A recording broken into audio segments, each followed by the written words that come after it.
How you doing, everybody? Vasi Vadaparty, Casey Freelove here. This is the Make the Money and Run podcast for March 12th, 2021. Basketball, basketball, basketball. March, March, March. Lots of games going on. We're in semifinal Friday for a lot of the conferences, quarterfinals for the SEC, the Big Ten, and the American Conference. So they'll have their championship games on Sunday as well, too. So lots of basketball going on, little NBA to go on. We're powered by Stables Media, sponsored by Viget. Download the Viget app and use the MTMAR promo code for free to get in there with sports wagers and sports enthusiasts. Casey, we are in March Madness full swing, almost mid-month here. This Friday has been exciting. I'm watching Ohio State Purdue as we go right now. We're not allowed to do play-by-play, but it's 70-70 and 39 and a half seconds left to go after Ohio State had an 18-point lead at the half. Tennessee and the SEC taking it to Florida. Alabama, clearly the number one seed in the SEC, and we'll get one of the number one seeds in the NCAA tournament. They just manhandled, throttled Mississippi State this morning West Coast time. Although John Primo did go out with an injury. Right now, 70-70 in the Big Ten game. The American Wichita State almost got upset by South Florida. They end up getting a win. That's a huge win for Wichita State as they are trying to get into the tournament because Houston pretty much can win that conference, I believe. They have their quarterfinal game tonight. How are you? Well, doing well. Not as caffeinated as you sound, but ready to go here. Talk some NCAA hoops. And yeah, it certainly is madness when Purdue's outscored Ohio State 39-21 in the second half. That's madness in itself right there. And a lot of great topics to talk about. It is a great weekend. And of course, Selection Sunday coming up. We'll have to see. I know we'll talk about it in a little bit, but what's going to end up happening to the two teams that were pulled out of their respective tournaments. And that's kind of my big worry for next week, Vasu. They said if you have a positive on your program after Tuesday, you're just out. They're not going to replace or throw anything in there. They're just going to say, look, the team that you were going to play gets to move on. So if you're a 13, 14, 15 seed, I mean, you hate to pray for illness, but if you get a 3 seed that gets COVID, you get to move on in the dance. So this is going to make it very difficult. I guarantee you there have been future bettors that were burned today that were on Virginia and Kansas respectively to win their conference tournaments, and now they don't even get a chance to suit up. So many layers. We think 2021 wants to give us an inch, and then they take back a foot by disappointing fans in Lawrence and also Charlottesville. Good. If you have bets on Kansas and Virginia and you have bets on games that got canceled, that's a you problem. This is a world problem. This is an us problem that we're having right now. So let's all calm down on that. You can join us on Facebook Live if you miss any of the live broadcast, Stables Media YouTube page as well. Download, subscribe on Apple or anywhere you get your podcast. Coming up on this podcast, we'll have Daniel Lust, our sports attorney, come at us. He's got some spring training notes as well. And he's a lawyer with the Garagos firm. His podcast is outstanding, Conduct Detrimental. You can find it on Twitter at Con Detriment. So very interesting show that we've got. I'm interested with him because he posted it. That's the reason I reached out to him, and he'll be on with us in a few minutes about this NBA Top Shot. It kind of looks like an investment type deal where you can buy moments. I'm not sure how you buy moments.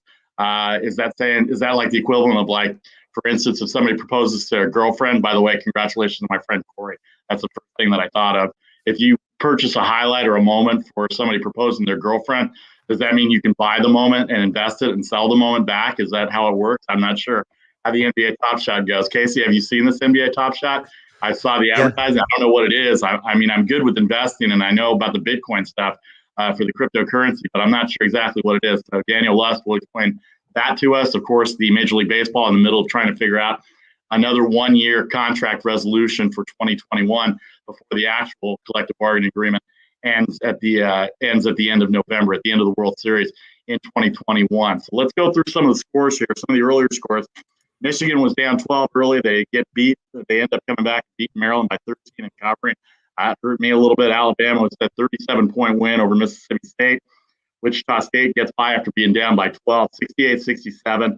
3 postponements we talked about. Virginia, Kansas out. Norfolk State, NC, AT&T also out in the MEAC tournament as well. That's a semifinal game as well. And then some of the other games, a lot of the other games coming up later. Right now in progress, Ohio State 72-70 with about 10 seconds left to go. They just tied it up, did Purdue. Florida down 15 to Tennessee. And Cincinnati with the upset so far on SMU 33-23 with about 18 minutes to go in the second half.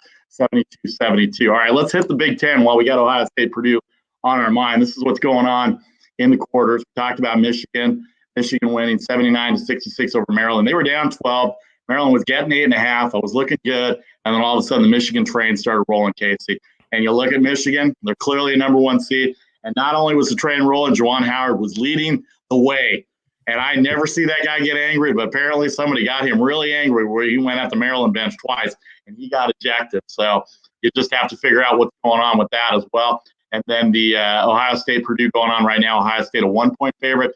Illinois minus 8.5 tonight. Iowa minus 4 over Wisconsin. So what's your quick take on that as we bring Daniel Lust in here?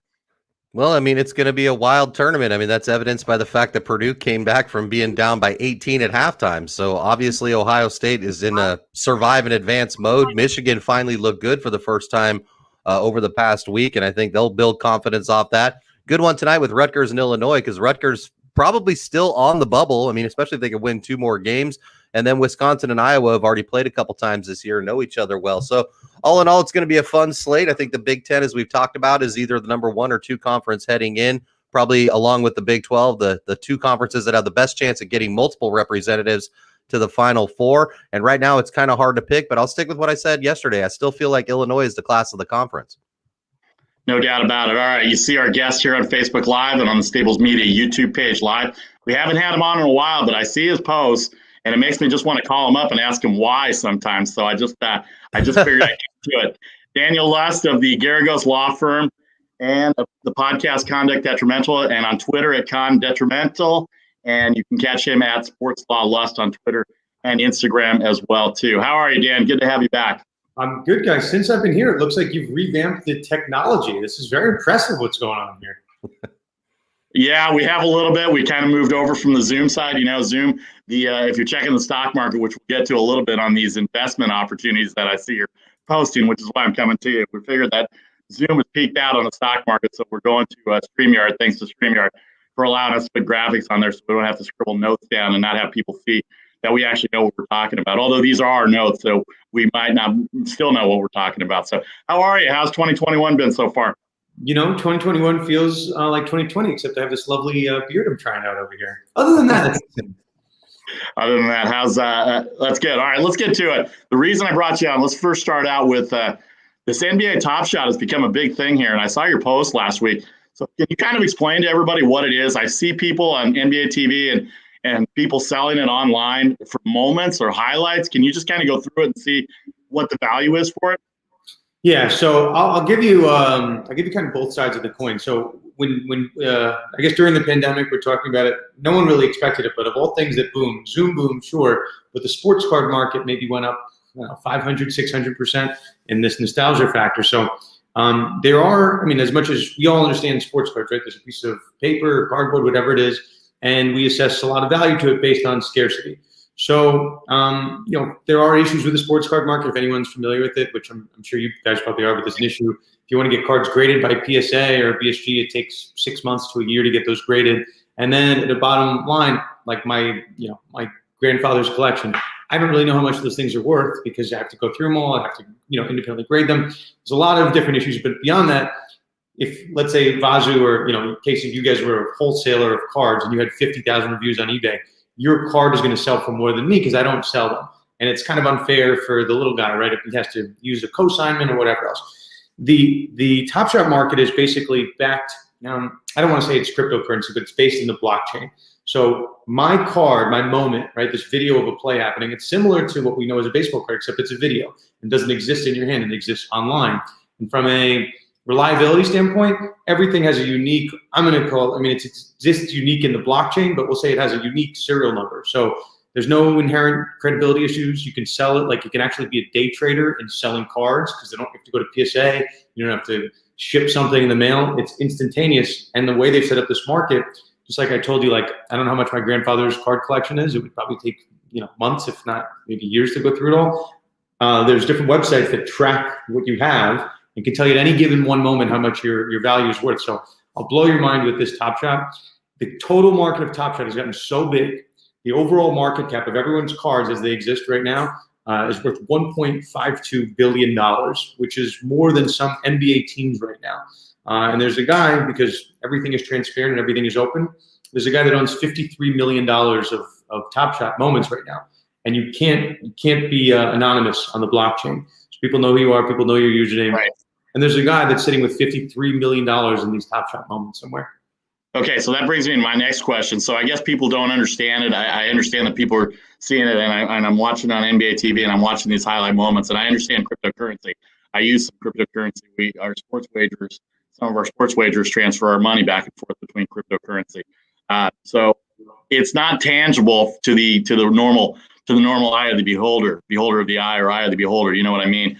But how does he get his value on it? Because to me, it sounds, the way you just described it, sounds like a fence. He just got about $1 million for the jewelry, but he can't sell it because it's not tangible or it's hot right now. So tell me what the best way or best avenue is to market these and be able to actually cash in on this through blockchain or through any other cryptocurrency or any other tangible method to sell and buy.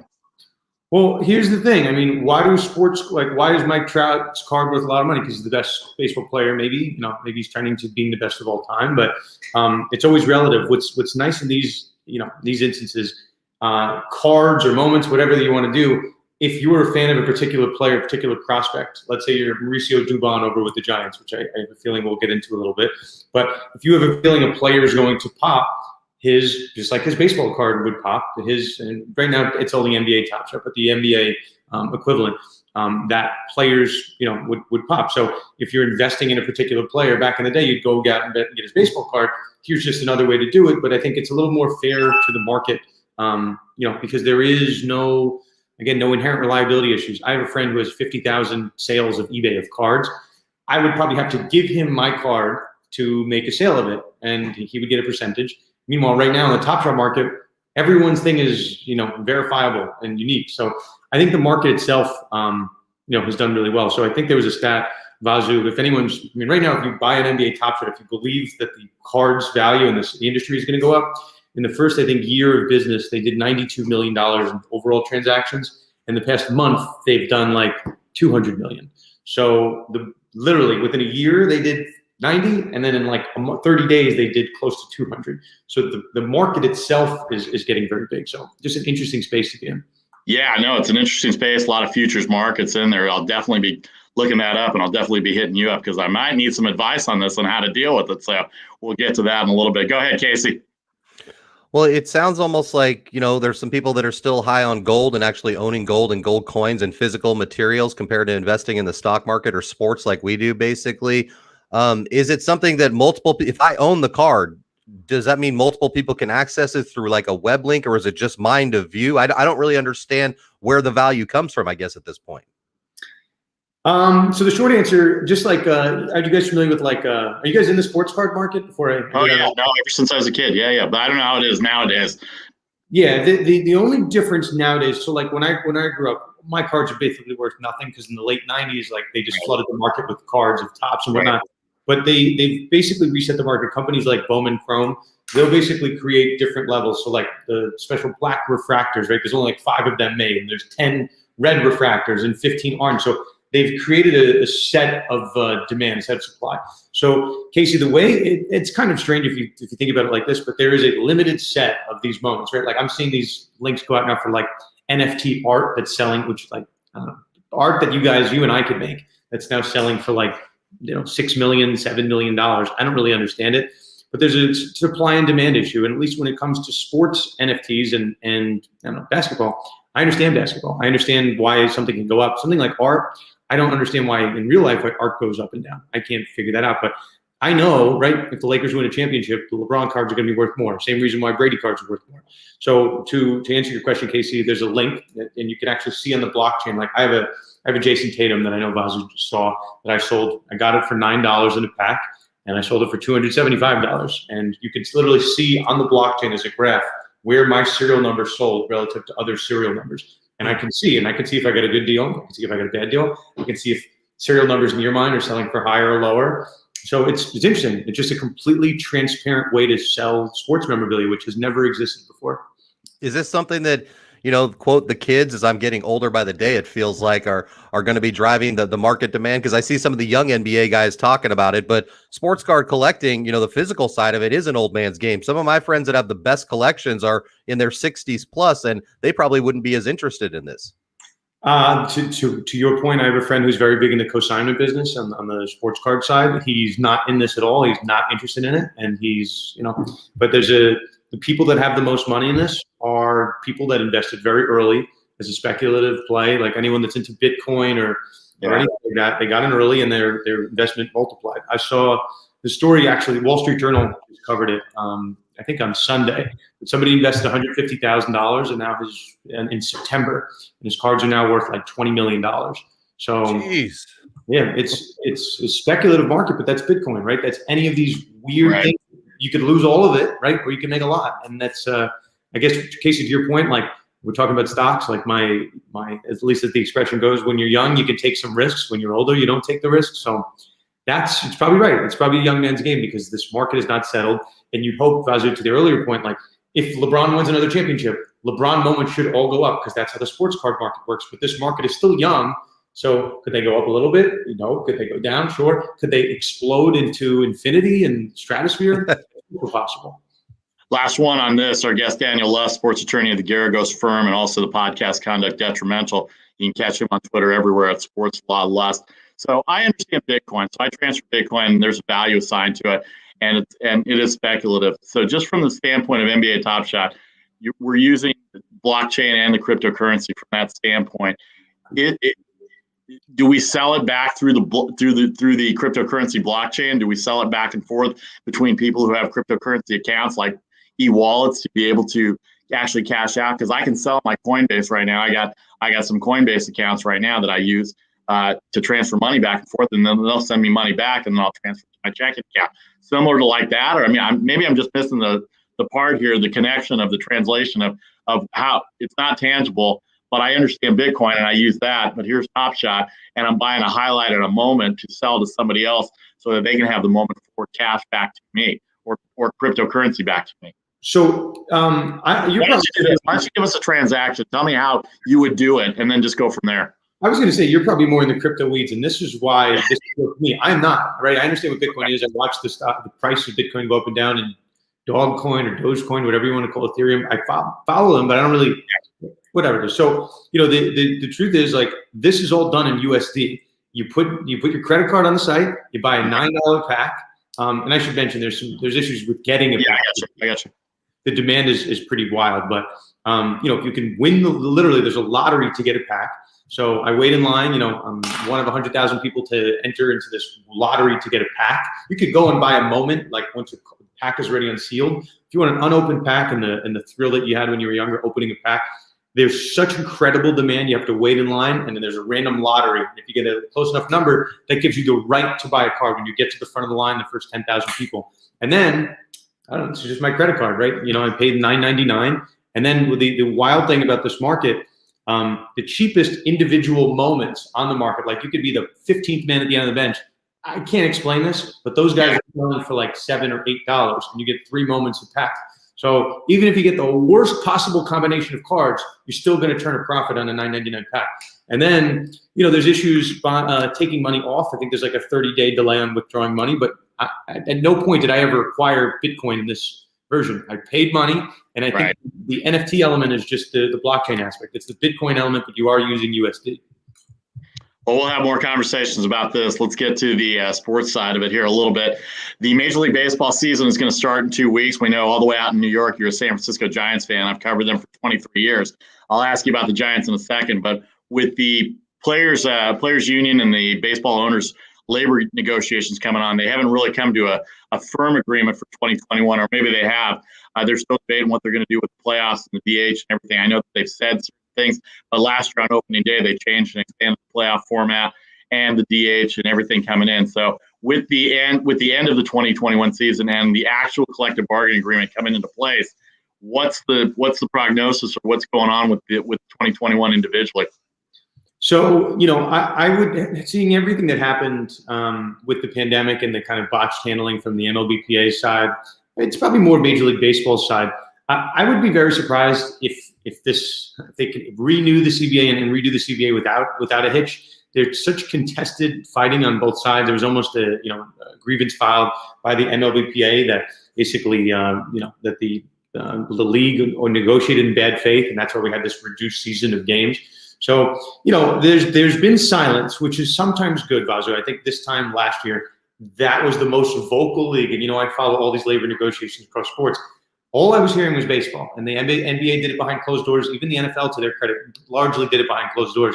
And Major League Baseball was using the media to fight the case. So, I haven't heard anything locked up on any one, particular area between Tony Clark or Rob Manfred. This time last year, I heard both, not inside sources, but people I spoke to that follow it like me said that both are probably out the door from their mishandling of the pandemic and the literal loss of hundreds of millions of dollars in revenue. So, I think it's something to watch for. It's not really that normal. CBA negotiations are very, very heated, right? People scream and yell. We basically are going to have back-to-back years of, I'm going to put in quotes, CBA negotiations, because we just had a very lengthy heated negotiation with the pandemic and resuming baseball, and now we go to a real CBA negotiation. So the wounds haven't quite scabbed over yet. So I don't know. I would be very surprised if this goes off without a hitch. I really would be. Go ahead, Casey. Well, let me change gears. Let's talk a little bit about, I was enjoying your tweet talking about Michigan State basketball presented by Rocket Mortgage. And this all plays into the Supreme Court finally is going to hear this, whether we're amateurs, whether we can get paid.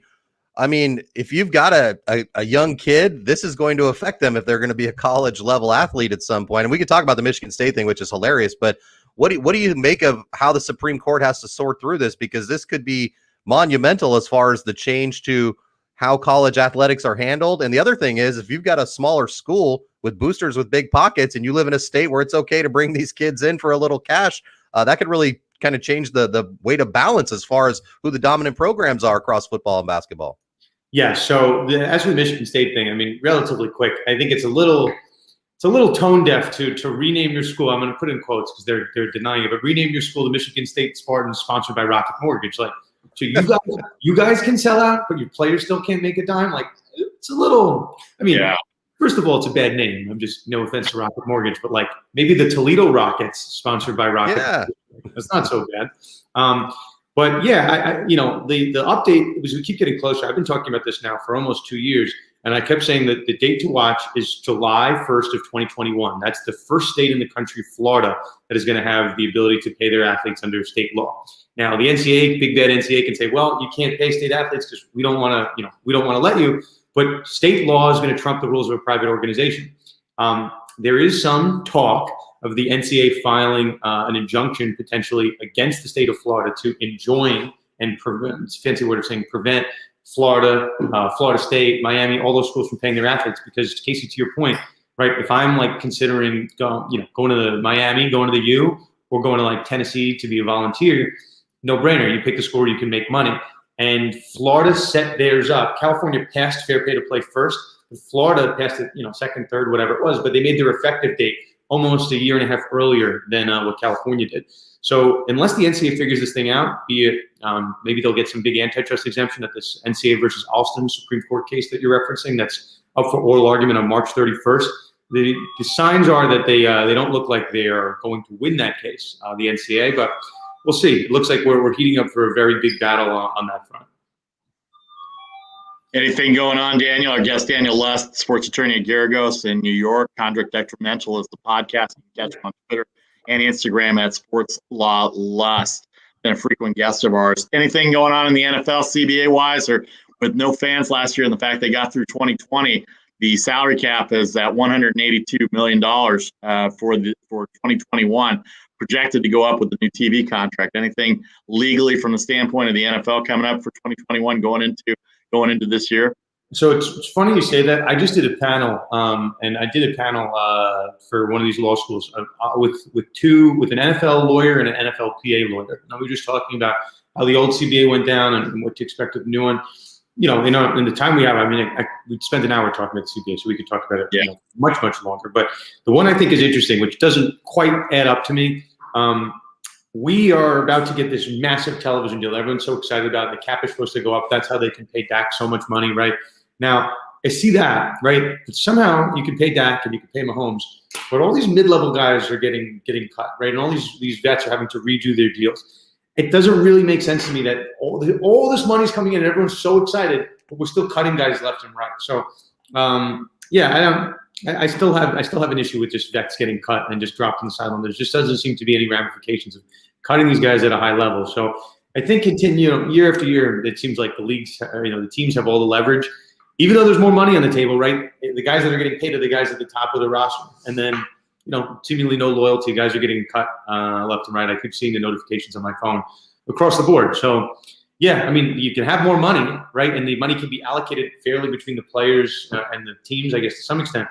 But if there's no restrictions on cutting guys, right, and there's no guaranteed money or very limited guaranteed money, it's not going to stop the teams from just holding it to themselves. So, I think it's always a fascinating issue to watch. Daniel, I've got one more for you. I just want to talk this is a gambling show, the state of gambling across the United States. DraftKings seems to be doing very well. What I'm seeing basically is that companies that are working in these states are finding that these states are getting the kind of tax dollars that they were hopeful that they would, maybe even beyond their wildest dreams. We're still in a huge economic, I don't know if downturn's the word, but it's a problem right now across the U.S. as far as money because people haven't been working in the pandemic. That's a long-winded way to ask you just your thoughts on how quickly this boom of states continuing to get it on the ballot for voters to vote for and sports wagering will continue across the U.S. Because I feel like, we're on a runaway freight train and maybe we're just at the beginning of it right now. And I like it. I like it too. I have no problem with it. And again, to tie it back to this whole Michigan State sponsored by Rocket Mortgage, there are people hurting for money, right? And Michigan State's obviously hurting for money, or else you don't have your team name sponsored by a mortgage company, which I think is still crazy. But states in the same way, right? They lost a significant amount of revenue. I work, I have a number of retail clients in my profession that were hit very hard from this, and states were hit across the board from the close of business. And that's why from New York, where I'm from, Connecticut, our neighboring state, New Jersey's is probably the best example, right? They legalized sports betting and they have made a ton of money. So obviously in the world that we live in, things are more important. I mean, for me, sports betting is right up there. If I ran the country, we'd have federal sports betting, right? And just have a federal ballot. Me too. You're in ballot. You're on the ballot. That's my only platform. Just every federal bill for sports betting and paying college athletes, 1 and 2. Those are the federal bills that I care most about. But it makes a lot of sense. And for New York, I can speak to it directly. That was an issue. Everyone's kind of into sports betting and we'd like to make money, but on the list of priorities, whatever, it's 100, right? We'll put it way down. But this is an instant way to just generate money, right? People are sports betting, they're betting on sports and they're doing it through, maybe some illicit means somewhere. And let's put that out in the open, clean up the industry, but at the same time, taxable dollars.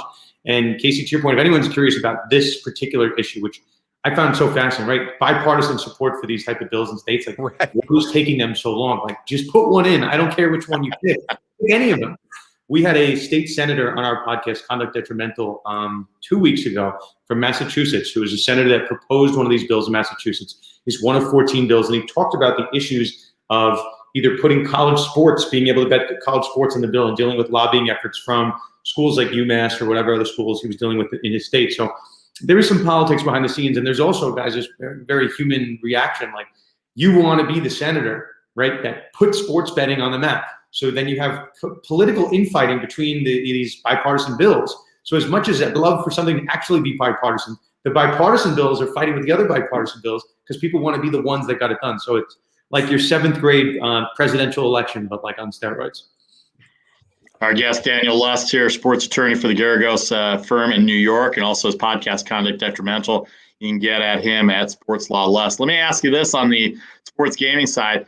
Just in your opinion, from a legal standpoint, do you think it's better that each state run their sports gaming industries, or do you think we'd get more bang for our buck if it was federally mandated? I don't know who's going to get more bang for their buck. I mean, if you get into the weeds in this, each state has their own very specifics of how many licenses they can give out, and if it's mobile gaming or if it's in-person gaming, if you could do them at the horse track, or you have to be tied to some physical landmark, or if you could just, if you could do it at a sports arena, or you could just be at your house. My overall view of this is similar to how I view paying college athletes. I don't know. It's probably less of an issue, right? There's no recruiting edge that you can get by having sports betting in a particular state. Actually, I take that back. If I could bet on sports, right, in Florida, and I could get paid to go to Florida, like absolute no-brainer. Like, but neither of there. I mean, I think the truth is, like, going way back when, like, there was no national drinking age, so it was like 18 in some places, it was 19 in other places, 21 in some places, and that's this concept of federalism in our country, which basically says states can do what they want, they can pass legislation absent some type of federal legislation. Once the federal government comes in, it's a clean slate. So paying college athletes, if there's a federal bill, Florida can't do what they're trying to do, right? It's just they're going to be a clean federal bill. Everyone can get paid. And the national drinking age, when it was 18, 19, whatever, what would you do? You would just go across state lines and you'd get a drink at whatever place. So I think it's probably the most fair scenario if there's federal sports betting, because it doesn't allow you to be this home forum and go across states to get a bet in. I mean, I don't really think it makes sense. Same type of deal with cannabis. Like, the cannabis industry is legal in certain pockets of states. Like, I don't really think that makes sense. Like, why should a person have to fly to Colorado to do a certain activity if the federal government's not criminalizing it in Colorado? Like, why should it be criminal in any other state? So, that's usually my thought. If there's no federal crime against it, like, I don't know, just let the marketplace police itself at that point.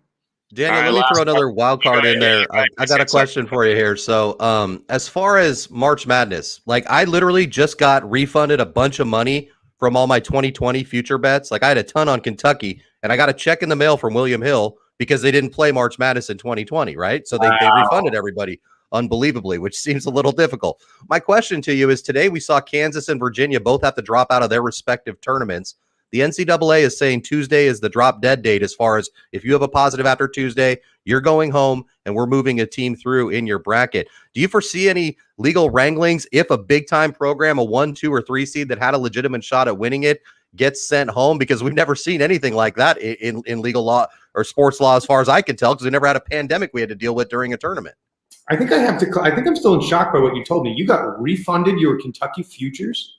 Yeah, from last year, a couple $100 just sent via check through the mail because I had it on 2020. The tournament wasn't played. Maybe that's them playing nice, perhaps. Oh, so you didn't have them in 2021. I thought you had. Well, so I'll ask it this way. So if you had Duke futures this year, did people get refunded Duke futures? That's a great question. I don't know about that, but I'm saying as the tournament begins on Thursday, what's going to happen? Any type of positive tests, but if they didn't play. Well, okay. The short answer is this, because I wrote an article on it this in July of last year. Pandemic bets are, we've never had them before, and it's all going to come down to the fine print to a certain extent. Like, I got really annoyed. I ended up being very happy with it. Vazu, I think, knows this. I bet the Dodgers last year to win the World Series at 7-1. Because ended up being a winning bet, but I was very annoyed at the time because I made it pre-pandemic, and I don't know what pandemic baseball is going to look like. I don't know what the shortened season is going to look like. I don't know what any of this looks like, and I probably wouldn't have wagered as much money as I did on the Dodgers. Thank God I did, and thank God they didn't pull it away. But there was a version.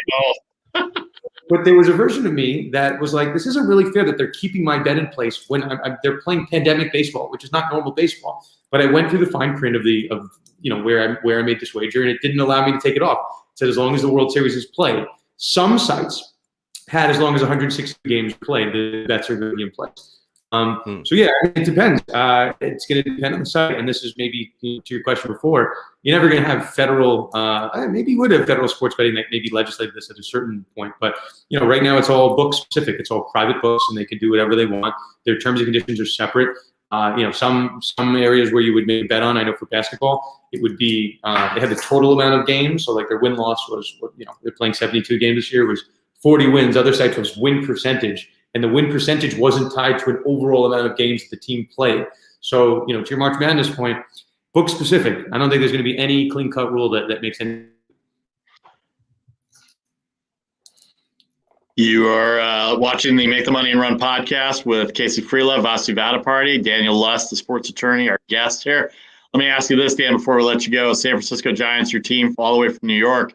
You've got a pretty good staff and a pretty good hitting lineup, as far as I'm concerned, for the Giants. This is somebody who's covered them for 20 years. I know third place looks good for you guys, but what do you think as far as the prospects for a 2021 San Francisco Giants team? Are you just saying that to make me happy, or do you actually believe they're a third place Well, team? I mean, I'm a Dodgers fan. I grew up on the Dodgers fan. I think so. You and San Diego can fight it out for second place. That's fine. Well, listen, I guess you're a glass half full person, or you're messing with me because the Giants are going to be fighting it out for fourth place. This is a roster. Farhan Zahidi's third year at the helm of the team. I think you just look around the roster. It's a lot of familiar names. I don't know if that's necessarily a good thing. You know, I love seeing Posey. I love seeing Belt. I love seeing guys that I've followed for years. But third year, you expected them to tear it down at a certain point, and the Giants have a very old lineup. There's some guys on the farm that look solid, but 3 years in, the Giants, they're not really so quick to blow this thing up. I'm hoping that they're just sitting with the Giants can spend money, right? They've bought big time free agents over the years. Johnny Cueto's still on the staff, obviously, but they've had a history of bringing in big guys.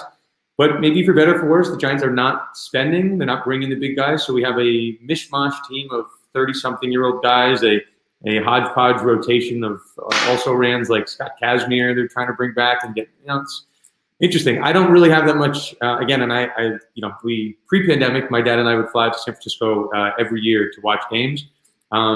Yeah, I have no aspirations. I am not putting money in the Giants to win the World Series, put it that way.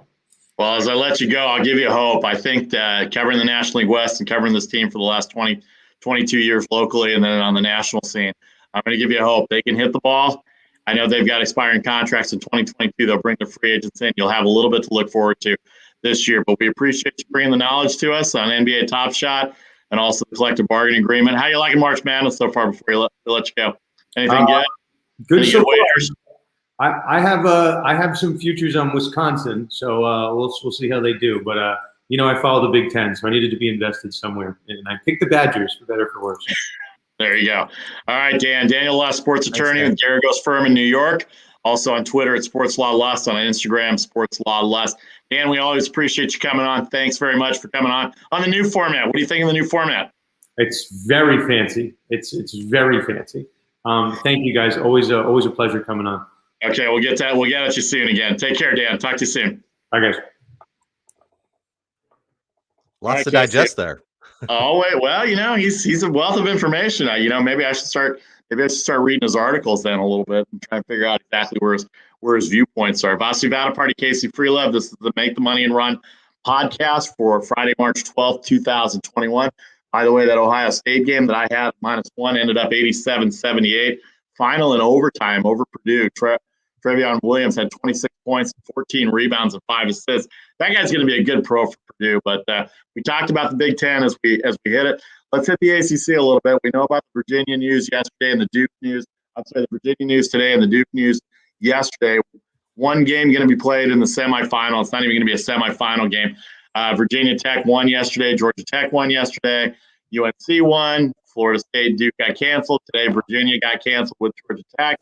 So Georgia Tech will be in the championship game by hook or crook, Casey, and they're going to play the winner of Florida State, North Carolina. Florida State, a 2.5-point favorite, 151. Let's get your quick thought on that on the ACC here real quick. My quick thought is, if you're listening to this show and you actually bet our picks, I'll just throw my first pick in there. Get on Florida State at 2.5 right now before that moves to 3 or 3.5 because the public perceives that Carolina can hang with them. I'm telling you, the Seminoles are going to blow the doors off them today. I'll take Florida State to win by 10 because they're feeling so good after not having to play. And Carolina's been in desperation mode for literally 2 weeks. And I think they may have already punched their ticket. I'm not saying they're not going to give a whole bunch of effort, but I really think Florida State's the superior team. They now see a route where they can move on, capture the ACC title, secure that high seed, 2 or 3 seed overall in the tournament, and be the team to watch from the Atlantic Coast Conference.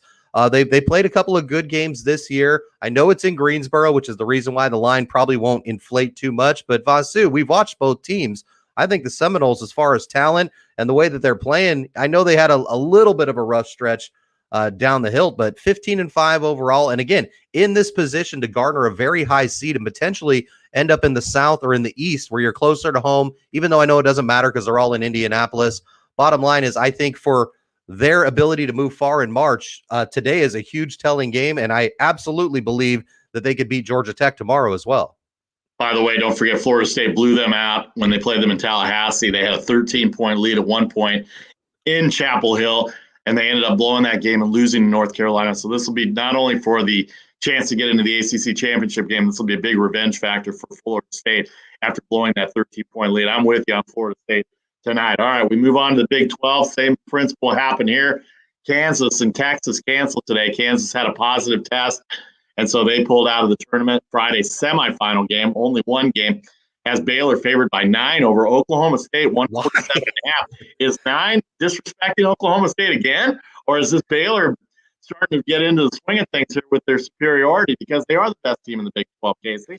Well, you said it, brother. I mean, that's exactly what we have to figure out on your coin flip. Is it what you said at the beginning, or is it the latter? Because is there a hotter team than Oklahoma State? Is there any team that you wouldn't rather put money on getting almost double-digit points against anybody in the country than the Cowboys? Look, here's the bottom line.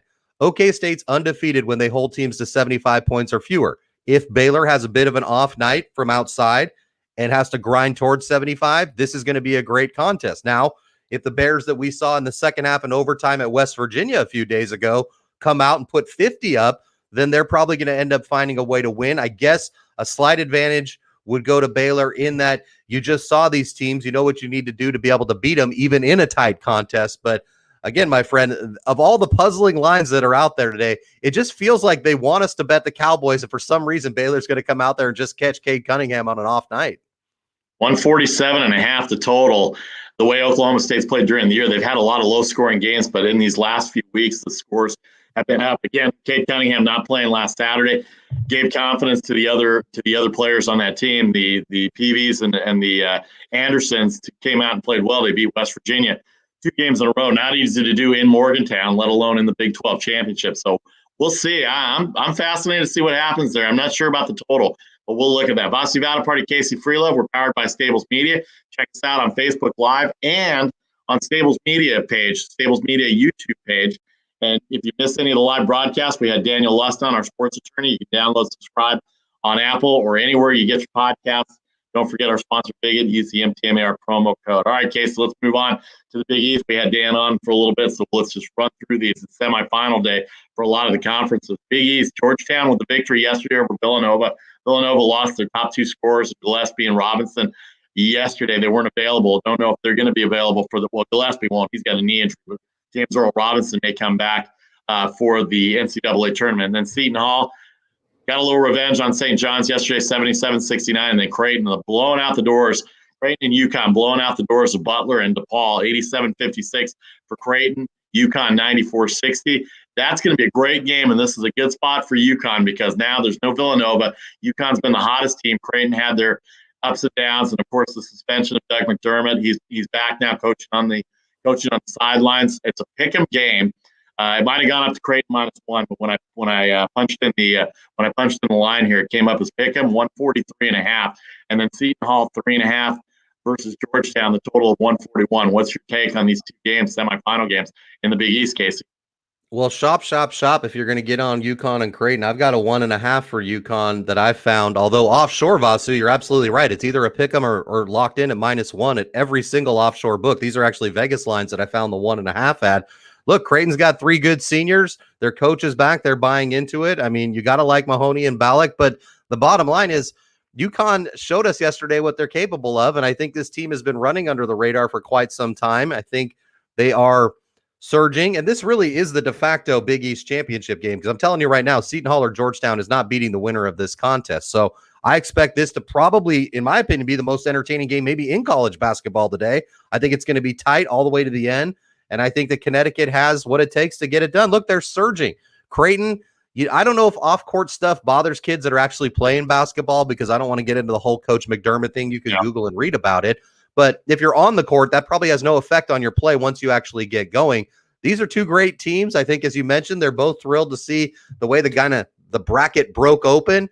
And I still can't believe that Georgetown beat Villanova, even without having Gillespie for Villanova. Georgetown's not that good. They're like 9-10 on the season at this point, or 10-10. So neither Georgetown nor Seton Hall's dancing unless they win the tournament. And I think the winner of the tournament is going to come out of this game. And I'm feeling feisty on those Huskies, man. I think that's going to be a team to watch headed into the madness as well as far as point spreads. Danny Hurley has been playing great defense. One of my favorite plays yesterday at -12 seemed like a bargain now based on how the score ended up at 94-60. Georgetown won that game yesterday against Villanova because they were 23 of 23 from the free throw line, a team that only shoots about 67, 68% during the season from the line. You go perfect from the line, you're going to give yourself a chance to win. That's what coaches say all the time, make your free throws because those are free points for that reason only. All right, as we move on here real quick, let's hit the American here real quick. I know it's going to be pretty much a Houston conference. Wichita State barely came through as a 10-point favorite over South Florida. They were down by 12, 13 points in the first half. They get a 68-67 victory.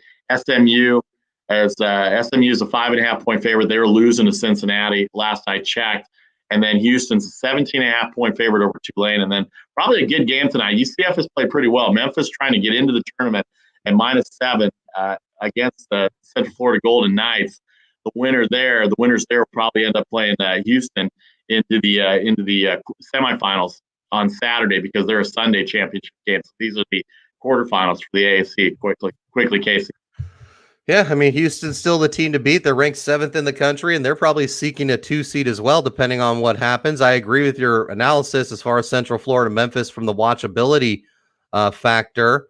Look, Memphis is 15-7, 11-4 in a decent conference, and their defense has been playing really, really well. They're only allowing a little over 62 points per game, so I think that they're probably in good shape right now. Central Florida, by the way, in the lower third of national scoring. I'm looking here. They're only averaging 67.5 per. So if Memphis can flex their muscles, they should be in good shape. I think Houston, again, in a team that's saying, look, we want that 2 seed. We'll take a 3 seed, but we'd like to pick up a 2. They've got an easy one tonight. I'm not going to touch 18 points. That's too much for a conference tournament, but Tulane probably shouldn't even be there 2 games under 500. Wichita got their scare out, and I fully expect that we're on a collision course for Wichita and Houston in the championship game. And to the other game, yeah, wow, Cincinnati playing tough. They're about to, send SMU to the NIT. It's 61-44 with under 5 minutes left in the second half of play. Look, it's not a glamour conference, but I wouldn't mind having, Memphis give Houston a game so that the Cougars are in good form. Because the thing about Houston is, no matter how they set their line when we get to March Madness, which we'll talk about next week, I would say most of America has never even seen them play this year. So it's going to be one where you better do your research and actually look at them before you go out there and just throw money on them because they're a high seed. Yeah, and don't forget, everybody, 15 games Saturday, championship finals Saturday, conference championship finals, 5 on Sunday, and then selection Sunday on CBS. And the reason I put this up there is to let everybody know, because of the COVID situation, some of these teams that were guaranteed to be in the tournament, like Kansas and Virginia and things like that, and then you look now at 65, 66, 67, 68 in terms of the field. These teams are going to now move into the first 4 in, and now you're looking at the second 4 out. They're going to move into the first 4 out, and then so on as it goes. So keep watching these other conferences, because now no Virginia, no Kansas. That opens up 2 more spots for these at-large teams or some of these lower-level schools that are going to be there. All right, let's move on to the Mountain West. Real quickly with the Mountain West, San Diego State won early, and UNR won early. Both the underdogs covered in that game, but late night, Utah State just blew the doors out of UNLV, and then Colorado State ended up getting a 10-point victory over Fresno State. Fresno State had a chance to win right now. Utah State 4.5 versus Colorado State. San Diego State, boy, the way UNR shoots it, they're an 8-point favorite. That might be a lot for them right now. 139 the total and 138 for the total. I know we don't spend a lot of time on the Mountain West, but San Diego State's pretty good. Utah State, Colorado State, that Boise State loss to UNR yesterday, Casey, hurt them a little bit in terms of maybe having a chance to get into the tournament. But again, they may end up finding themselves in there because of the fact that they've had good in-conference play and they beat the teams that are contending, and the COVID situation for some of the top-tier teams may impact these lower-level teams in terms of getting an at-large bid, Casey. Yeah, we're going to have to go and just kind of unwrap everything you were talking about there, because I hadn't even thought about that. So if your team is in the first 4 out right now, according to Fox Sports or CBS or ESPN, yeah, fear not, because they may actually get back in because of this dreaded disease that's spreading its way around. I don't know that Kansas and Virginia are officially out, how contact tracing is going to work or what they're going to do with that. But you're right. Boise could have certainly served themselves better if they could have picked up a victory. They might be looking at the NIT or one of those last 4 teams that either gets into opening day or not. Colorado State and Utah State both could use a victory here, I think, to secure a bid.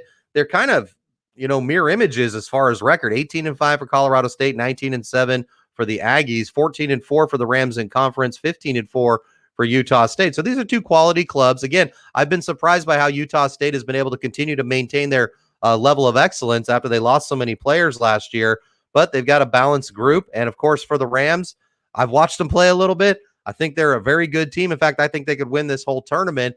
And San Diego State, on the other game that you were talking about, they just need to show up a little bit better because they are a good program. They're probably the one team, if you're filling out your bracket, that you could consider to get a victory in the opening and maybe even second rounds. I don't think the Mountain West has been that great overall this year. And I say that as a UNLV alum, so I keep a little bit of an eye on it. But yeah, it's setting up well. And watch, after all that blustering I just did, watch UNR step up and Nevada take the whole tournament and throw even more chaos into the whole thing. No doubt about it. Well, you know who's got San Diego State in their bracket, right? Going all the way. Kawhi Leonard. Yeah, that makes sense, Kawhi. Pregnant pause there. All right, let's move on to the SEC here. Vasi Vada Party, Casey Freelove, Make the Money and Run podcast, March 12th, right in the middle of March Madness. We haven't forgotten about the NBA spring training. We'll hit all that as opening day gets closer. We had our guest Daniel Lust on. You can download and subscribe on Apple or anywhere you get your podcast. The SEC, Tony Primo got hurt in the first game. I think it's John Primo, right? John Primo got hurt in the first game. The young freshman, been a stud this year for Alabama. Herbert Jones, 8 points, 7 rebounds, 5 assists, 3 steals. Player of the year in the SEC. He does a lot of everything, doesn't really score. 4th leading scorer on that team. Boy, they looked every bit of a number 1 seed today in that victory over Mississippi State. We said that. The quarters today, Tennessee just beat Florida. They beat it by somewhere. They didn't cover. Florida didn't cover, so they beat it by 13. So 3.5 covered there. That's where it ended up. Arkansas 5 tonight versus Missouri. I'll be interested to see that one. Missouri did not cover against Georgia yesterday. And then Florida obviously got the win over Vanderbilt. And LSU -1 over Mississippi. Tonight, Mississippi got the big win last night, covering the 7 points, 76-59. You're the SEC guy, Casey. I said this yesterday. I'll let you take it away with that. Well, you mentioned Josh Primo, the guard for Bama. He had 8 points when he left the game, and he was actually taken to Vanderbilt University Medical Center for further observation. So you want to have all your guys. I mean, he's not their number 1 or 2 option, but you certainly want to have your guys as you're getting into the madness. And I think Alabama is now saying, look, why can't we just earn a 1 seed if we win this thing, especially if we can beat Arkansas in the championship game? I think the biggest beneficiary thus far has to be Tennessee with that win over Florida. They're now 18-7. I mean, they were in either way, I think. But Missouri played themselves out yesterday. Florida, I still would put in. So I think you're looking at a 6-bid league here. I'm not going to be shocked if it ends up being 5. And then Ole Miss and LSU make things interesting because if the Rebels can get a win, they played Arkansas pretty tough earlier this year. I think Arkansas, I'm going to advance past Missouri basically already. I just feel like the Hogs are playing on another level. So what it's going to come down to, I think, is probably a top 10 matchup, which is good for both clubs because if you're Arkansas, you're trying to move yourself up to the 2 seed line. If you're Alabama, you're thinking maybe we can get up at the 1 seed line depending on what happens in these tournaments. It's not a power year for the conference, but I think, Vasu, if you and I were filling out brackets and comparing, neither one of us would have Arkansas or Alabama exiting early. I think they're both teams that are kind of built to last for this year's particular dance. Yeah, once again, championship Saturday, 15 championship games on Saturday, Big Ten, SEC, American Conference, and the A-10 will be on Sunday as far as their championship games. So semifinals tomorrow for the Big Ten and the SEC and the AAC as well. All right, the last one, as I just dumped my water here on the table, but we'll move on with that anyway. Pac-12. Last night, look, Oregon's come out as the best team in the conference right now. They played well the last 5 weeks. COVID shut them down for a little bit, but they took out Arizona State. They was close early, and then they blew them out. And then how about UCLA? Boy, 16-point lead. Nick Cronin, that defense, they had them going. I knew they struggled for a few weeks, and you could just see it coming. I mean, I didn't see it. It's on Pac-12 Network. So, but I read about it, and 32-16 up, playing great defense, shoot the ball well, and then they let them back in slowly but surely. You let them back in, and then all of a sudden you're in overtime and you lose. And this is going to hurt UCLA's chances to even get a bid. I don't know if they're going to. The only way they get in maybe is because of the fact that some of these other teams are dropping out because of COVID. And then Utah played USC tough. USC didn't shoot the ball as well too. It's going to make for a good game tonight. The semis are Oregon State. Oregon 8.5-point favorite, 136.5. And then Colorado, shocking to me when I woke up this morning to see Colorado as a -1.5 to USC and 134. The total's right around where it would be. Actually, both totals are right around where it would be. But Colorado favored by 1.5 over USC tonight, Casey. That's a little shocking to me. Yes, it's shocking to me as well. And look, Colorado had a cupcake walk last night playing against a Cal team that only had 3 wins in the Pac-12. So obviously they didn't even have to exert that much effort to blow out the Bears. So they should be fine. But I think USC is the class of the conference. They're my pick to win the Pac-12 tournament.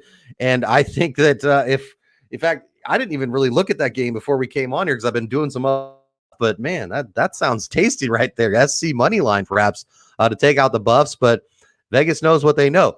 Looking at the other game, Vasu, as far as from the gambling perspective, you never want to see your rival who shouldn't be there in the semifinal when you've got a lot on the line if you're Oregon trying to play for a higher seed. Look, Beavers 15-12 overall. I think we're all pretty damn shocked that they ended up beating the Bruins and getting there. The Ducks, again, another team, if they play defense, they win. And also they're red hot from three-point land. They're averaging over 10 3-pointers per game over their last 6. That could spell doom for the Beavers. But the one thing that would make me either stay away from the point spread or maybe take a deeper look at Oregon State is the fact that the kids that play on these teams do not like each other. These schools do not like each other. And pandemic or not, you're going to get the best effort out of Oregon State, in my opinion, in this particular contest. No doubt about it. Vasu Party, Casey Freelove here. All right, in the last 5 minutes, we'll get the picks in a second.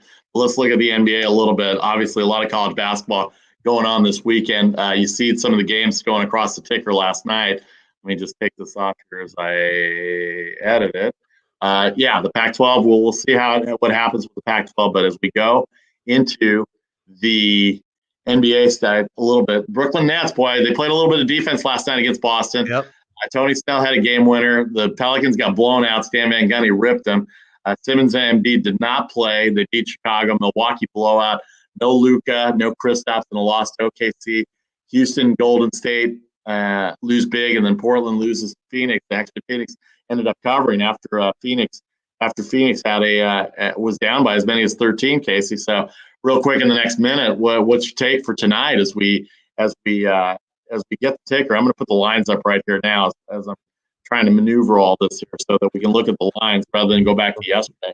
But yeah, you got to pay attention. You got to pay attention all the way up to tip time because Devin Booker was listed as questionable. Then Devin Booker had himself one hell of a performance with 35 points in leading Phoenix to that win over Portland. So injuries certainly matter. My biggest surprise score of the night was the Nets getting the victory without Durant. And just considering every night we have no idea who's going to play for that team, it's weird. They just keep on covering. It's almost like the sports books are like taunting us. Like, come bet on Brooklyn, and we're going to burn up your bankroll here in the second half of the season once we get our numbers in order. Tonight, I think there's a lot of great matchups. I want to talk about a team that you and I and Charlie all need to monitor in the second half. That's the Miami Heat. Finally got things turned around, heading towards the All-Star break. 19-18 right now, with potential to move way up in the Eastern Conference. The top 4 isn't even a lock at this point, in my opinion. I think the Heat could rise, and they will be a team to rise, and I think it starts tonight in Chicago against the Bulls. Look, Miami barely even had their whole roster together for the entire year, and Chicago is one of the more wildly inconsistent teams that we've seen in the association. They're only 3 games under 500, which means in the East, they've got a chance as well. But I really feel like, if you think ahead as far as how you're going to manage your bankroll and teams you want to keep an eye on, I think the Heat are about to get really hot, not only in real life if you want to play money lines, but also in Vegas land against the spread. I've got a feeling about them. They like their coach. They finally got through. And look, they're on a 4-game winning streak coming out of the All-Star break. They got a bunch of rest, and hopefully they did rest and get themselves ready. But, that's just a team that kind of pops to mind here as they look to continue their 4-game win streak here now that they're on the road. All right, we got 2 minutes left here. So I'm going to give my picks out, and then I'm going to put Casey's picks up again. I'm not going to go through a lot of detail on it. Iowa, 4.5 tonight. Arkansas -5. Florida State -2.5. Georgetown Seton Hall over 141. Oregon State over. USC +1.5. Utah State -4.5. Lost on Maryland. Lost on Wichita State. 1 on the under on Alabama. Mississippi State. 1 on Ohio State. And Florida +5. I lost that as well, too. So I am 2-3 going into the evening tonight. All right, Casey's picks. Go ahead, Casey. Oops, wrong one. There you go. Casey's picks. I apologize for the losing day yesterday, folks. It's my first in quite some time. 1-3 yesterday, making me 1-3 for the week, but still 18-4 on my last 22. So, stick with me here. I've already talked about all 3 games that I'm playing today. Miami Heat, I like them -2. I think they're the better team, and I think they're about to get red hot. And I shouldn't say about to. They're on a 4-game winning streak. I think that continues here in the second half. Look, UConn is a great team. They've gone from good to great in my mind. They're the best team in the Big East because of the injury to Villanova's Gillespie, and I think they're going to surge their way right to that title and get themselves a 3 or a 4 seed in the Madness. And then Florida State in a good position to beat North Carolina. Vasu pointed out what went wrong in the second game, but let's look at what went right the first time these two got together. The Seminoles are a better team. They got the day off with rest yesterday because of COVID, And I think they beat Carolina by close to double digits tonight. So Miami Heat -2, Florida State -2.5, and UConn plus 1.5 points. Let's keep it going. That's going to do it for us today. The Make the Money and Run podcast for March 12th, 2021. Vasu Vada Party, Casey Freelove, Charlie O on assignment. Check in with us over the weekend. We'll have videos for the Championship Saturday and Championship Sunday. We'll be back on Monday at 4:15 with a full show as we preview March Madness. Have a great afternoon. Have a great evening. We'll talk to you soon. Take care.